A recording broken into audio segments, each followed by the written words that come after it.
All right, Shalom Israel with the Israelite School Universal Practical Knowledge. Started at 1 West 125th Street, Harlem, New York, under Commander General Yohana.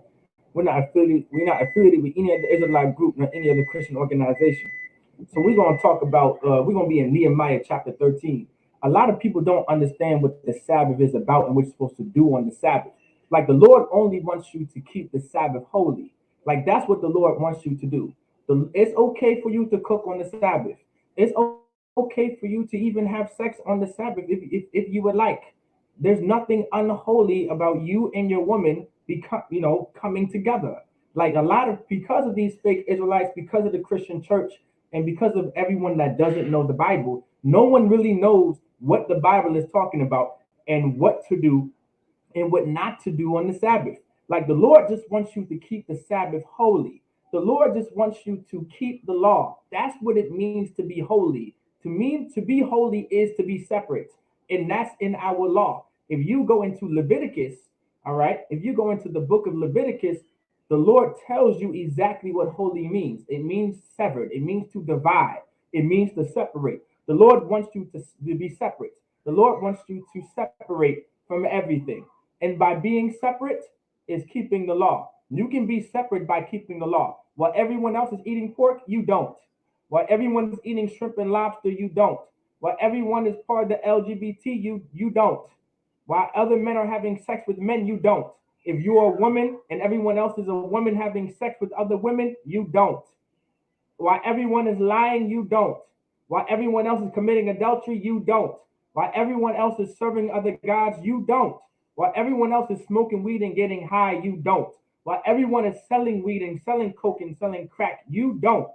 Like while everyone else is trying to steal everything and rob everything, you don't. That's what it means to be separate.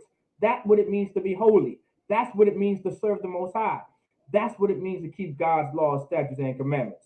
So let's get Nehemiah chapter 13, verse 1. It says, on that day that we read in the book of Moses in the audience of the people. So allow me to give you, this is the end of Nehemiah chapter 13. So from Nehemiah chapter 1 all the way to this point now, the context of it is we are rebuilding the nation of Israel. We are rebuilding the city of Jerusalem. We are literally rebuilding ourselves back up. Like that's something so important. Like today, the Black, Hispanic, and Native American community needs to be rebuilt. Like we have to rebuild in every shape, every way, shape, and form that you can even think of. Like we have to just, it's not about just rebuilding as in, putting walls up. And it doesn't just have to deal with putting new windows up and new doors up. No, we're rebuilding spiritually as well, of bringing back our culture and bringing back a foundation in every Black, Hispanic, and Native American household. Like that's also the process of rebuilding. Rebuilding isn't just building up new structures and building up walls, even though that does play a very important part, but that's not entirely rebuilding. Rebuilding deals culturally too. All right. Rebuilding deals with a tradition too. Rebuilding deals with getting back your heritage too, and getting back your culture too. That's a part of rebuilding. You understand? Like those Jewish people, those fake Jews, they didn't just rebuild. They didn't just rebuild by taking half of Palestine, all right, and moving into an entire country. They didn't just rebuild that way. They also took back their culture and they separated themselves from the Germans.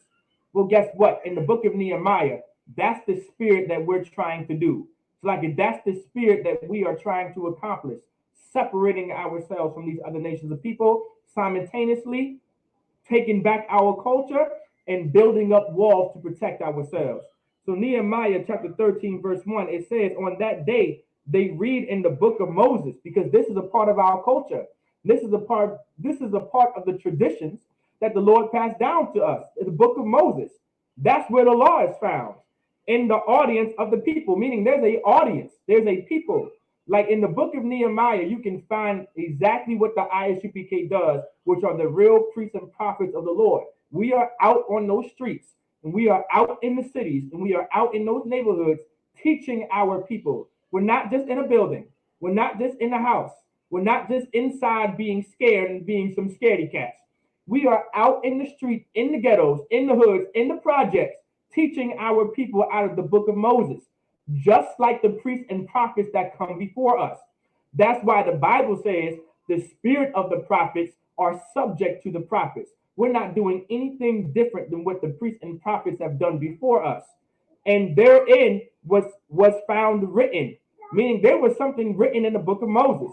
Like that's why we're bringing it out. That's why we're teaching the people in the audience of what's going on. Like something is written in the book of Moses. And it says that the Ammonites and the Moabite should not come into the congregation of God forever. Like it's telling us that the Ammonites and the Moabite, all right, should not come into the congregation of God forever.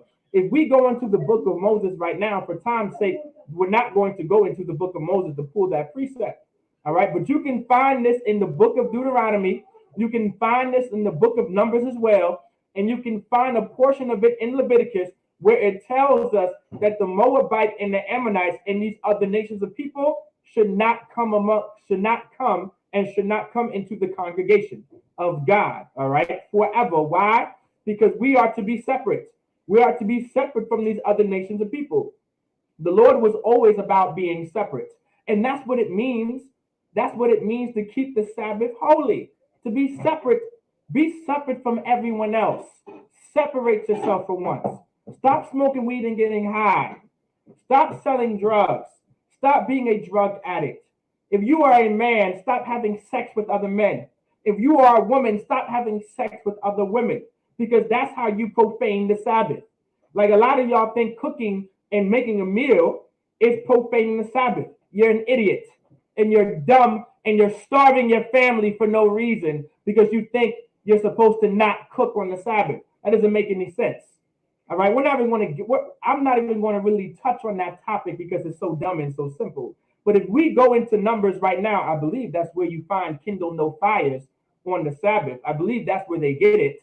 If you look up what fire means in the Hebrew, it just means ash. And ash is how you say fire in Hebrew. And it also means literal fire. It can also mean figurative fire. It can also mean in context, hear me out, it might be a surprise, but the Lord's anger. Who would have known that the Bible is black? Who would have known that we speak spiritual in the Bible? If I say something is fire, do I literally mean it's on fire, like it's burning up in flames? Or if I say, man, that sounds fire, I'm talking about it sounds good. Not everything is literal, but because you're so Caucasian and you're so American and you're so like your oppressor, you take everything literal in the Bible. Guess what? The Bible isn't literal. The Bible is spiritual because a black man wrote it, because a Latino man wrote it, because a Native American man wrote it. So to continue on, the Bible says we're to be separate and to keep the Sabbath holy. You understand? Keep it holy. Keep the law. Stop sinning against the Lord. Don't, guess what? This might blow your mind. I might just make you go into a whole panic attack when I say this. Sinning makes the Lord angry. No, how? Sinning makes the Lord angry. Who would have known in the book of Numbers, right? When it's telling us to kindle no fires, it's just telling us not to sin against the Lord, to make him angry. Who would have known? Of course, not you, because you don't know the Bible and you take everything so literal.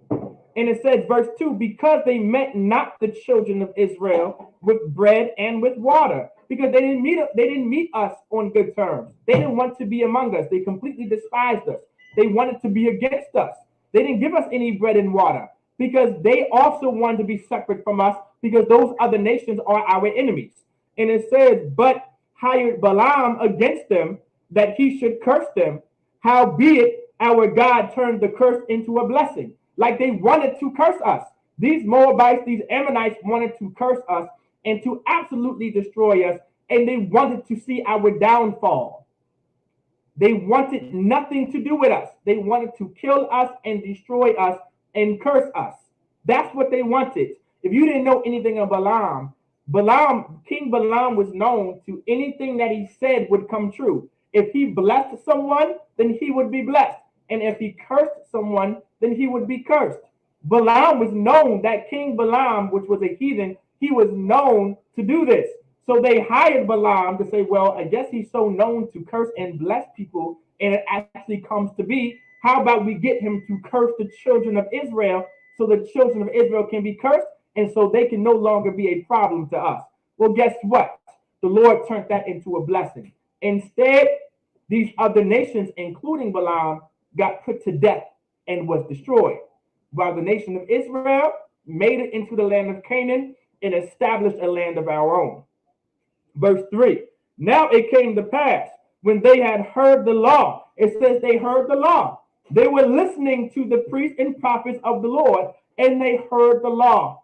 They heard what we were supposed to do. They heard how we were supposed to keep the Sabbath. They heard how we're not supposed to eat pork, shrimp, and lobster and have seafood boils. They heard how we're not supposed to celebrate Christmas.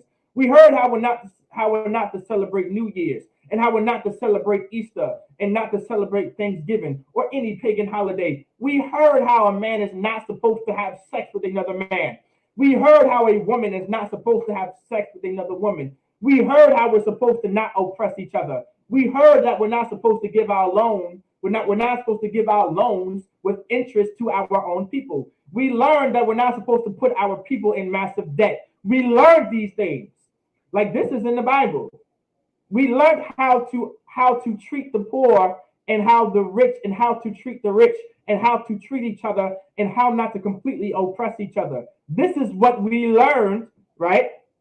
Through knowing the law and being taught the law. That's why I said, now it came to pass when they had heard the law, they that separated from Israel all the mixed multitude, meaning all the other nations that were among them, and all the mixed multitude that may have been heathens and may have been strangers and may have been a people from another nationality or another ethnic background or another race of people. Guess what? They separated themselves from it, because that's what the law states. That's what it means to be holy. That's what it means to be separate. That's how you keep the Sabbath holy. There's nothing more holy than telling these other nations to get the hell out of your neighborhoods and get the hell out of your community, all right, and stop robbing us naked and taking all of our wealth and everything from it, all right, and keeping us poor. There's nothing more holy than that. By kicking them out, so we can finally be rich, so we can have the wealth, so we can establish our own communities and our own cities and our own neighborhoods, our own businesses, our own banks. You understand? Our own government, our own systems. Like, that's what the law brings.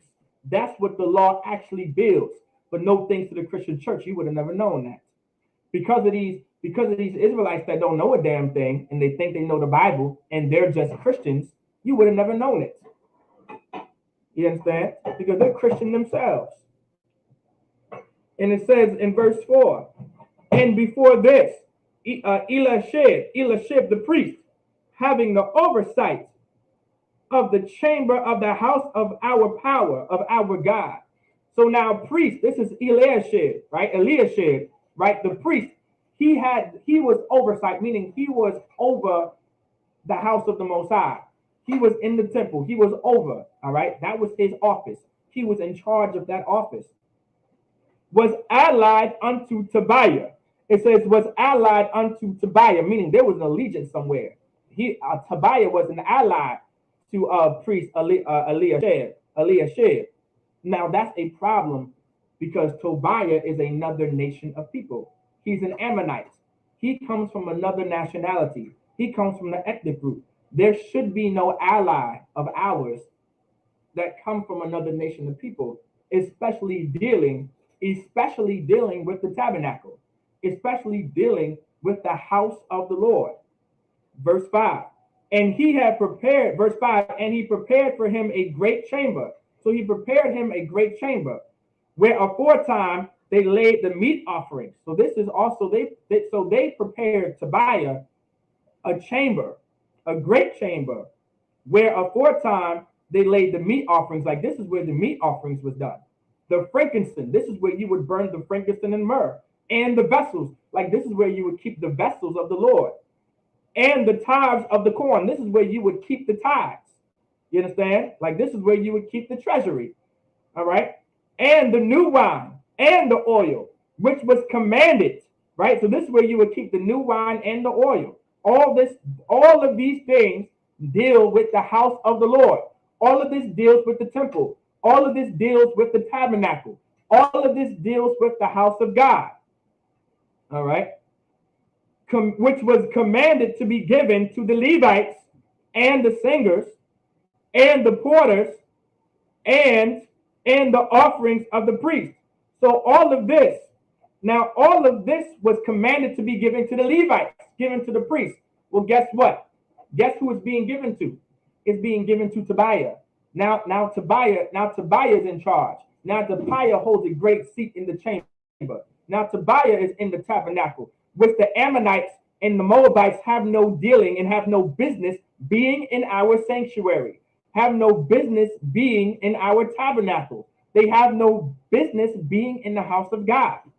So now we have a big issue. That's why in the beginning of the chapter, Nehemiah is in the book of the law, in the book of Moses, pulling the precept like any good priest would, and any good prophet would, that it says no Ammonites, and it says that the Ammonite and the Moabite should not come into the congregation of God forever.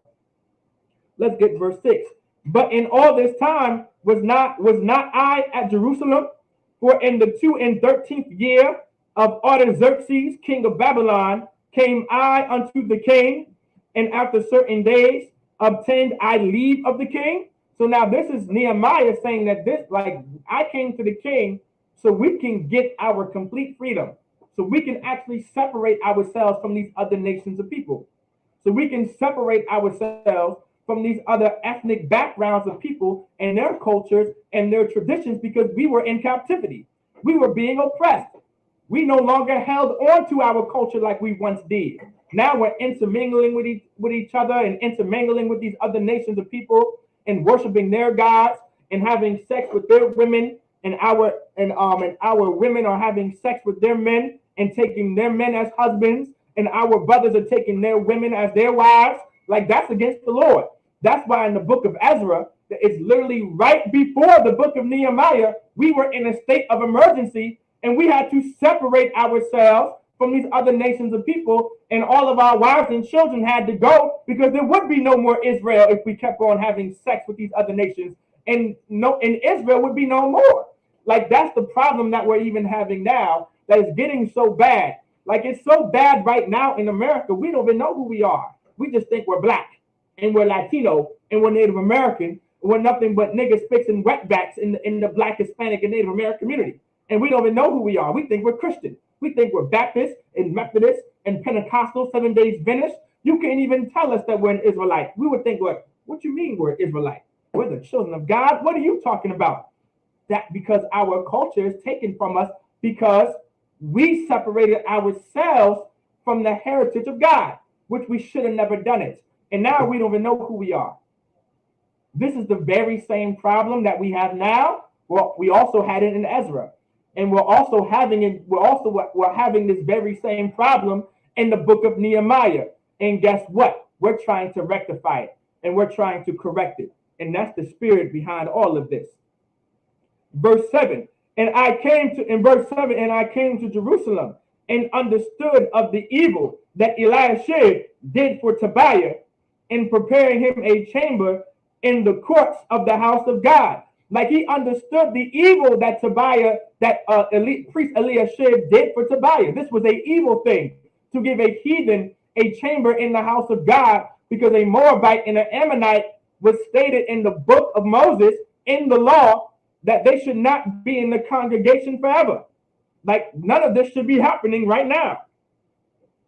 Let's get verse 9. So, like, not verse 9. Let's get verse 8. And it grieved me sore. Therefore, I cast forth all the household stuff of Tobiah out of the chambers. Nehemiah took it and threw everything out. Like, you thought the priests were soft. You thought the prophets of God were soft. We went into our own temples and we went into our chambers that these heathens had a place in, and we threw them the hell out, because they had no business being in our house, in our neighborhoods, in our communities, in our sanctuaries, in the house of God. They had no business being in there. So Nehemiah went in there and threw everything out because they had no business, because their stuff had no business being in there. Verse 9, then I commanded, meaning this was a order. All right, this was a command, this was an order, and they cleansed the chambers.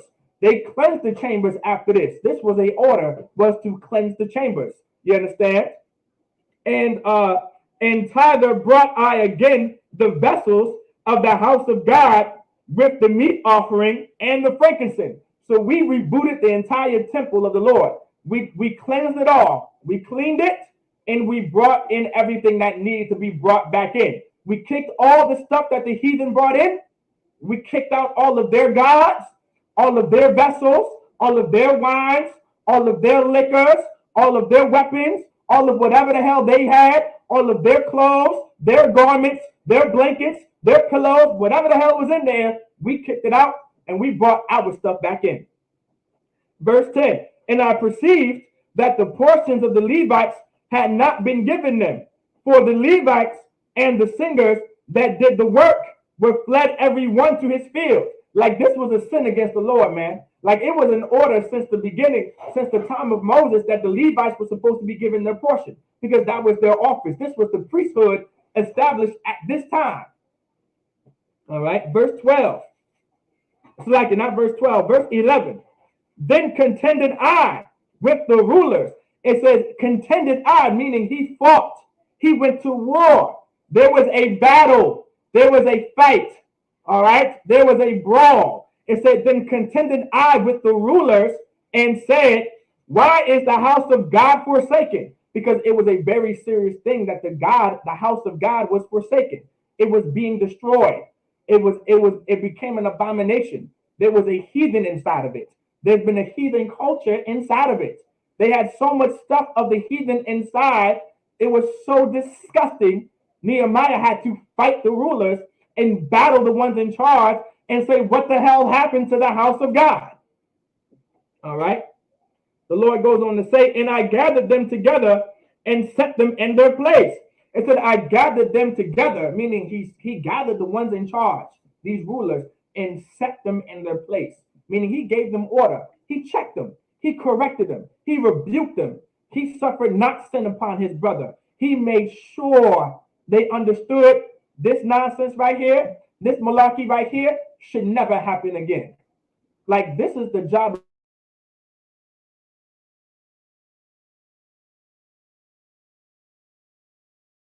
of a, go into the book and truly look at what a real priest and prophet of the Lord really looks like. Let's continue reading. Verse 12.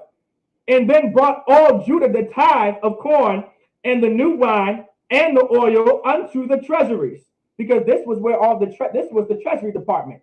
The priests were in charge of the treasury of the entire nation. Like that was one of the priests' offices. That was our job.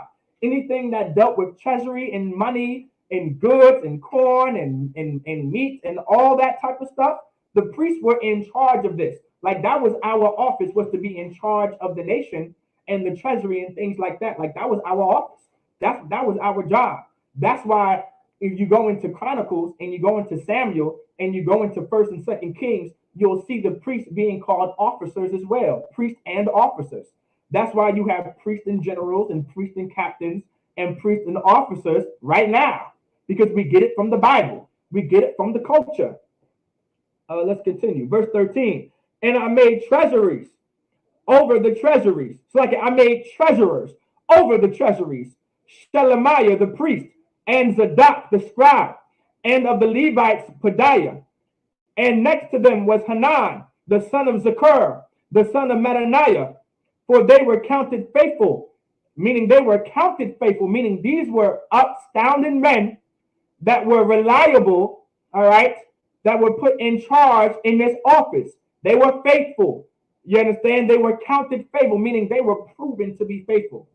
That's what it means to be counted faithful. They were proven to have faith of the Most High and to keep the office the way the office was supposed to be kept, and not to keep it the way they think it should be kept, and be weak to money, and be weak to riches and allow some heathen to come inside of our temple and completely destroy it. And their office was to distribute unto their brethren. And they were given the office to give other brothers the office and to prove other brothers worthy of holding this office. Like it was, like this was the order. Like it's always been like that. It was always a man to be put in charge, to put other men in charge, and then there was a cycle after that. It wasn't just up to you to put yourself in charge. It was never like that. First, it was the 7 heads. Then you had High Priest Lahab. And then under him, you had the generals. And then you had Commanding General Yohanan. Those were the generals. Then after that, you have the priests and captains you see today. Like there was an order. Like that's why the Israelite School of Universal Practical Knowledge is the home of the truth. Because we did not leave the truth. We did not leave what we were taught. We understood what the Bible said. We understood what the men above us that came before us said, like the high priest and the 7 heads and High Priest Lahab. We kept the teachings and we understood what needed to be kept, and we never left from it. This right here, Nehemiah was put in charge, and he put other brothers in charge. And then they also had the office to put other brothers in charge. Y'all thought we were just saying this because we just want to be so great and be so famous about being the home of the truth. No, this is just how it is. This is just set in stone. All right? Get in order and get in line. Commanding General Yohanan said it himself. Every Israelite is ordered, every camp is ordered to come under the authority of the ISUPK. Come home to the truth. Come home. Have some damn order once in life. All right. Verse 14. Remember me, oh my God, concerning this, and wipe not out my good deeds that I have done for the house of my God and for the office thereof. Meaning the Lord, like Nehemiah is praying to the Lord, saying, do not wipe out my deeds. Because it was a very serious thing for us to go against the Lord and allow a heathen in other cultures and other nations to come into the house of the Lord and completely destroy it. And just to, like, this is integration right here. This is integration in the Bible. The Lord is against integration. Like this right here in the book of Nehemiah is talking about integration. Like it was a serious thing to allow another nation to integrate with yours, with your culture, in your heritage, and to be in your house, in your neighborhoods, and your communities. Like that's a problem. That's why Nehemiah is praying, like, don't wipe this out. Please forgive us. We don't want this to be wiped out. We're building ourselves back up so we can be great like we're supposed to be. So we can be your people again. So we can keep your culture and your traditions that you gave to us since the beginning. Verse 15. In those days saw I in Judah some treading wine passes. And it says right here, in those days, also in those days, right? In those days saw I in Judah some treading wine presses on the Sabbath. So does anyone know what it means treading wine? That's that's the system of making wine. Meaning there's work being done, all right, making this wine. And bringing in sheaves, right? So bringing in sheaves, meaning what? There's work being done, all right? Bringing in sheaves and latting asses, meaning you're taking care of your cattle, all right? There's more work being done, as also wine, grapes and figs, and all manner of burdens. It says, and all manner of burdens. Does anybody know what a burden is? Burden is work. Burden is work. All right. That's what burdens is. Burdens in context is either work or work by being oppressed. Burdens by definition is either work or work by being oppressed. All manners of burdens being done on the Sabbath. What did the Lord say? There shall no servile work shall be done on the Sabbath. That's spiritual. All right. That's spiritual. There's like this is the context of everything. No servile work, right, shall be done. No servile work shall be done on the Sabbath. If we had our own land and we had our own culture, there would be any work there wouldn't be that much work being done on the Sabbath because that was our culture. Now, would there still be stores open so you can buy some things for your family? Absolutely, because that's work that's beneficial to your nation. There's work that's not beneficial to the entire nation, then there's work that is beneficial to the entire nation. And that work can be done on the Sabbath if it needs to be done. If it needs to be done, you would understand that work. And you would understand that work. Like, for instance, priests work on the Sabbath, which is beneficial to the entire nation. So a priest isn't supposed to do his job because it's the Sabbath. That's why Christ said, that's why Christ said in the New Testament, did the priest not give David showbread? Like, what's going on? Because y'all don't know the Bible. Y'all don't know the scriptures. And y'all want to be so damn literal when the Bible is so spiritual, you have no idea. Let's continue. Which they brought into Jerusalem on the Sabbath day. Like Nehemiah is emphasizing, like this is being done on the Sabbath day. And I testified. It says, and I testified against them in the day wherein they sold victuals. He testified against them because this was a problem. You understand? Like this was a major problem going on within the Black, Hispanic, and Native American community in the time of Jerusalem. Like you were not supposed to sell. All right, so like this was not supposed to be happening. All of these burdens and all of this work was not supposed to be happening. All right.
All right, Salaki, we had a few difficulties. All right, Salaki about that. All right, that was Satan right there. Salaki. Let me get back on track, man. All right. And so he testified. The Lord says, Salaki, and Nehemiah saying, and I testified against them in the day wherein they sold victuals. Like, this is the problem. Like, we don't understand what it means to keep the Sabbath holy. Like, we have to understand this. All right. There's a point that the Lord is trying to make. Like, everything isn't literal. This entire context is about work. It has nothing to do with selling. Everyone focused on the one thing, and they sold victuals. Everyone is talking about, oh, selling. That means you can't sell on the Sabbath, which means you can't buy on the Sabbath. You don't know what the Lord is talking about, nor do you know what the Bible is talking about. Like, this is something very serious. This is about work. All right. There is work that is beneficial to the nation that you can do on the Sabbath. Then there's work that's not beneficial for the nation, and you're not obligated to do that, and you shouldn't do it at all. And just take a goddamn break. That's what the Lord wants you to do. And that's what the Lord wants you to understand, but you're not going to understand that unless you come back here in the Israelite school of universal practical knowledge. You understand? Let's get verse 16. There dwelt men of Tyre also therein, which brought fish and all manner of ware, and sold on the Sabbath unto the children of Judah and in Jerusalem. So all men came from Tyre, and they were selling all kinds of things to Israel, to the Judites and the children of Israel and Jerusalem. That's not the issue. That's not the issue. The issue isn't selling. The issue isn't buying. The issue is you have different nations of people coming into your neighborhoods getting rich. You have other nations of people, including ourselves, all right, making our people work on the Sabbath and doing a bunch of work on the Sabbath when we should be keeping it holy and reverencing the sanctuary and being in the damn temple and learning how to worship the Most High and serve the Lord and properly serve the Most High. That's what we should be doing on the Sabbath, but we're busy working all damn day and trying to make money and trying to not be poor and trying to be rich and trying to make it to the bag. Like, this is how you profane the Sabbath. Like, this is what it means to profane the Sabbath. Verse 17. Then I contended with the nobles of Judah. Once again, there's another fight. There's another brawl. There's another back and forth. There's another battle with the ones in charge. All right? Because they are obligated and responsible of all the things that is going on. And said unto them, what evil thing is that ye do, and profane the Sabbath day? Like, what is happening right here? Look what your people are doing. They are profaning the Sabbath. They're actually doing work. I see them lading asses and pressing wine. And you got one over here bringing, you got all manner of burdens and bringing in sheaves. What the hell is going on? Why is there a whole corporation and a whole business being ran on the Sabbath? You got 6 days to do all of this. Why are you doing this on the seventh day that the Lord said that we should be resting? Why are you doing this?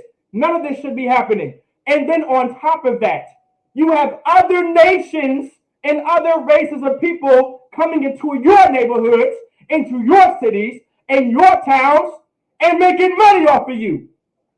Look at all this evil. Look at this. This is profaning the Sabbath. Verse 18. Did not your fathers thus, and did not our God bring all this evil upon us and upon this city? Like, don't you realize all the evil that our fathers brought upon us for doing this very thing? Have you not realized all the evil that the Lord put on us and is bringing us through because we don't want to keep his laws? Right? Have you not realized all this evil that's happening? Like, you don't see the problem? You don't realize how Jerusalem used to be great? Like, what? You don't remember how we had Black Wall Street and Rosewood and Tulsa, Oklahoma? You didn't realize how Jerusalem was an all-black city and it was great? You didn't realize how Nazareth was once great? You didn't realize how Judah was once great? You didn't realize all these things? You understand? We were once great Black and Latino cities. You don't realize all the evil that's being done? You understand? We're completely destroyed. And now the Lord goes on to say, yet ye bring more wrath upon Israel by profaning the Sabbath. So you bring more wrath. You bring more evil. You already see we're destroyed, and we're trying to build it back up, and we're trying to make Israel great again by keeping God's laws and serving the Most High the proper way. Now on the flip side, you profaning the Sabbath. You ain't allowing these brothers and sisters to run their businesses and corporations and forcing their people to work when they got no business being working. We should be in the temple. We should be reverencing the sanctuary and learning how to serve the Lord. Like that's what we should be doing, and resting and just taking our time and doing what we want to do. That's what we should be doing. But look, this dude over here lading his ass. This dude is working on his cattle. This dude's making his donkey plow and his ox plow the land. This guy over here is pressing wine. He's making liquor right now. He's making wine. What's going on? This dude's hauling sheaves throughout Jerusalem. What's going on? We should all be in our houses after we left the temple, like after we left the sanctuary, and after we left learning the Most High. We should be in our homes just chilling. All the kids should be outside playing baseball and having fun and playing sports and all this type of stuff, like having a good old time. What are you doing? Like it's like we're treating the Sabbath as some regular day throughout the week, and that's the problem. It had nothing to do with selling or buying. Verse 19, and it came to pass that when the gates of Jerusalem began to be dark before the Sabbath, I commanded that the gates should be shut. So this was the order. He commanded the gates to be shut and charged that they should not be opened till after the Sabbath. Meaning after the Sabbath is over, that's when these gates should be opened. And some of my servants set I at the gates, and there should no burden be brought in on the Sabbath day, meaning no kinds of work shall be brought in on the Sabbath inside of Jerusalem in these gates. And Nehemiah made sure his officers under him, his priests and officers and captains under him, were in charge of making sure that gate was not opened. All right? Was not opened until the Sabbath was over. So no kinds of manner of burdens or no kinds of manners of work was brought into this city. Verse 20, so the merchants and sellers of all kinds of ware lodged without Jerusalem once or twice. So they were all about Jerusalem outside waiting in the gate. They probably wondering why the gates are closed. Usually we can go here and make money off these Negroes. We can make money off these Latinos and Native Americans. Why all of a sudden their gates are closed? We were just making good billions and millions of dollars off these people. Man, open up these gates. Open up these gates. There's money to be made. Open up these gates. Open up these gates. I need to get to the bag. Money is to be made because you can make a whole bunch of money off of Negroes, can't you? You can make a bunch of money off of Blacks and Latinos and Hispanics, can't you? And Native Americans, can't you?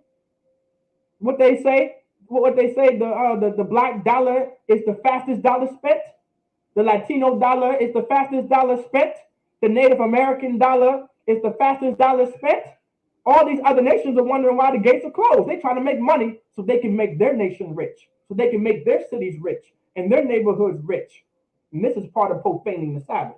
The Lord wants us to be separate. Like this was the entire context of the entire chapter and the entire book of Nehemiah.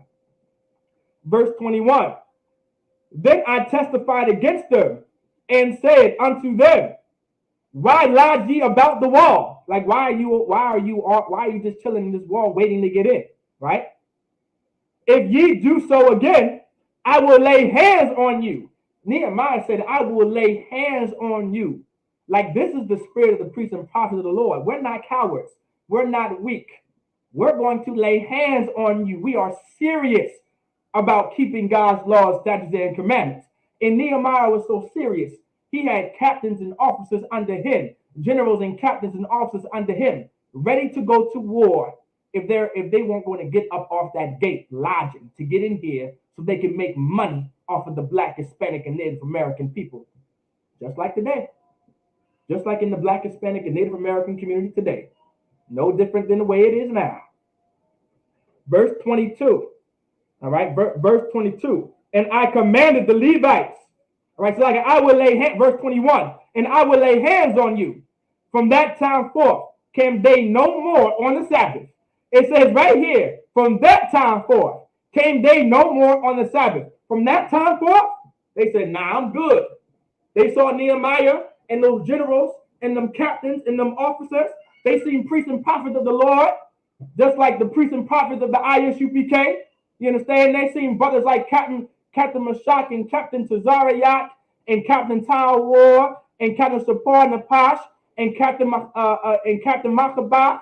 And they seen brothers like General Mahayaman and General Hazian and General Shalamar and General Mayakyala and General Kabbalah Mop and General Shalamar. You know what I'm saying? He's seen the officers, you understand, and captains and generals, and they said, nah, I'm good. Those are soldiers right there. Those are warriors right there. I'm good.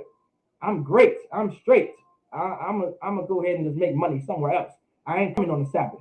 Like, this is how much of a presence. That's how important of a presence of a real priest and prophet of the Lord is in the Black, Hispanic, and Native American community. That's how important it is for us to have priests and officers and captains and generals being in charge of the Black, Hispanic, and Native American community. We can truly make a difference and run these nations out of our neighborhoods and make the Black, Hispanic, and Native American great. But the problem we have, we want to be Christian, and we want to be Muslim, and we want to be Buddhist, and we don't want to stop living life how we want to live life instead of living life how the Lord wants us to live life. Verse 22, and I commanded the Levites that they should cleanse themselves and that they should come and keep the gates to sanctify the Sabbath day. So this was a order, meaning to cleanse themselves and to cleanse everything. All right, because it was very important for us to be clean and to be separate and to not be unclean. All right, remember me, oh my God, concerning this also, and spare me according to the greatness of thy mercy. Like, this was so important for the Black, Hispanic, and Native American community, was to keep the Sabbath day and to truly how to learn how to keep it holy. It had nothing to do with not buying and selling. So let's, from this point on, let every Israelite know and every Christian know it had nothing to do with buying or selling on the Sabbath. That was not profaning the Sabbath. I just broke it down what profaning the Sabbath is. All right? That's what it means to profane the Sabbath, to sin against the Lord, and to not be separate from these other nations. All right? And to not keep God's laws, statutes, and commandments. That's how you profane the Sabbath. It has nothing to do with buying and selling. With that, I say Shalom Israel with the Israelite School Universal Practical Knowledge. Start at the 1 West 125th Street, Harlem, New York, under Commanding General Yohana, and we're not affiliated with any other Israelite group or any other Christian organization.